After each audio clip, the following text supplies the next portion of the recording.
Moving back to the House now after the Senate passed the funding package backed by President Trump last night. The Senate split the deal into 5 separate funding bills, but only approved a short-term fix, really a Band-Aid, for Homeland Security. It's only going to be funded for 2 weeks. House Majority Whip Tom Emmer joins me now live. Good to see you this afternoon. This is now a problem for the House to take up, and you've got to get a lot of people back to Capitol Hill, and there's some bad weather out there, so I'll start with that question. Do you think you're going to have an attendance problem on Monday? Great to be with you, Isa, and you are asking the obvious question. Storms on the East Coast, Northeast rolling in, flight delays, etc.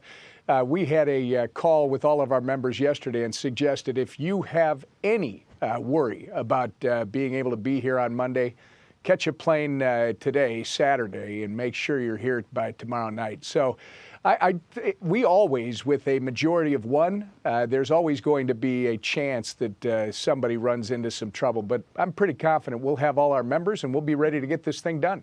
Well, I wonder if you're going to need all your members, especially because we're starting to see some rhetoric come from a Minority Leader, Hakeem Jeffries, who I believe you were hoping would help you out with some Democratic votes if you wanted to pass this under a suspension, right? This is what he said to our chat program this week about helping y'all out on or even a rule vote. He kind of said, yeah, I'll help them, but there's going to be a cost to it. Listen here. Would you provide the votes on a rule? That's premature. Our default position is that Republicans are in the majority.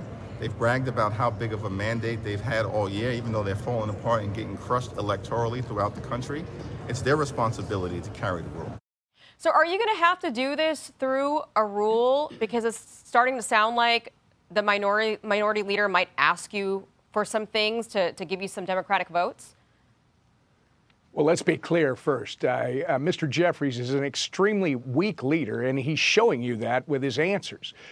These are bills, Isa, that have already been passed by Republicans and Democrats out of the House. They're identical to what they've already voted for.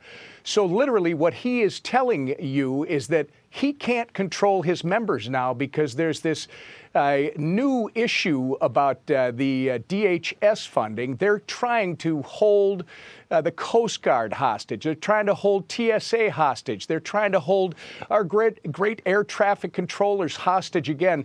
I'm going to tell you, this has absolutely nothing to do with ICE because the House, led by Republicans and led by our great president, literally has funded ICE through 2029. So this is not about the Immigrations and Custom Enforcement dollars. They are literally, once again, holding America hostage. For what reason?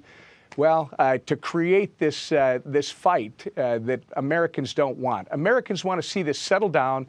They want to see their local law enforcement work with feds so they don't have to have an overwhelming number of federal law enforcement in their cities and towns like we have right now in Minnesota because of the refusal to cooperate by people like Tim Walz and Keith Ellison and Jacob Smallfry. So, Whip Emmer, it sounds like what you're saying is you can't work with the minority leader. So you're going to have to pass this through a rule. Let's be clear. We can't trust the minority leader to be able to get his members to do the right thing. That's the issue. Okay. Was this a smart move in the Senate to cut this out and sort of give a little bit more leverage to Democrats for the next 2 weeks? Now they can come up with all sorts of demands for ICE. I mean, that's the question here. It's not so much even about government funding. It's about what ICE is going to look like after all of this. Well, again, Isa, we have funded ICE through 2029. There was $30 billion in the big, beautiful bill, the Working Families Tax Cut, that was signed into law last July. So the White House, when you ask about what they did in the Senate, this was a White House preference. The White House with Leader Thune figured this was the best way to do it. They had an agreement with Chuck Schumer that this is how they were going to do it. And now you can see, as it's coming back over to the House, apparently the minority leader in the House doesn't have any control over his membership. So we'll have to do this with Republican votes, and we'll get it done. Okay. I know you're on the ground there in Minnesota. Before you come back to Capitol Hill, I believe you're going to try to meet up with Tom Homan while he's down there. He's only been there, 5 days, and has already brought a little bit of calm, at least to some of the leaders there. He still is trying to get some cooperation with local law enforcement on handing these bad guys over. This is what he said about honoring those detainers. Listen. He didn't say they would honor a detainer. He said they can notify us before they release them, and so give us time to get there and take them into custody in a safety and security facility, and we're working on that.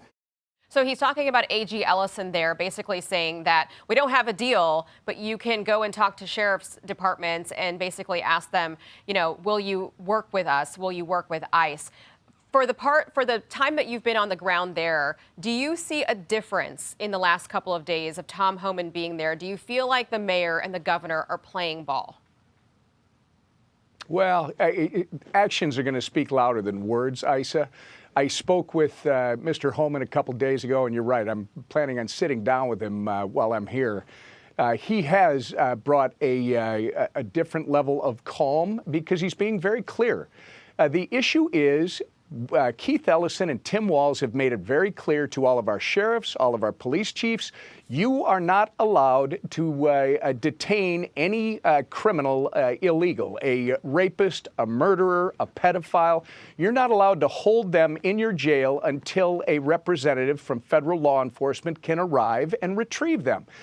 This is what our sheriffs, by the way, Isa, who I have spoken with, would like to do. This would all settle down overnight if they were allowed to do what they've been doing for years, which is literally you pick up one of the worst, your local law enforcement is the one that's engaged with them. They start them through the booking process. They realize that they are a criminal illegal that's not supposed to be here.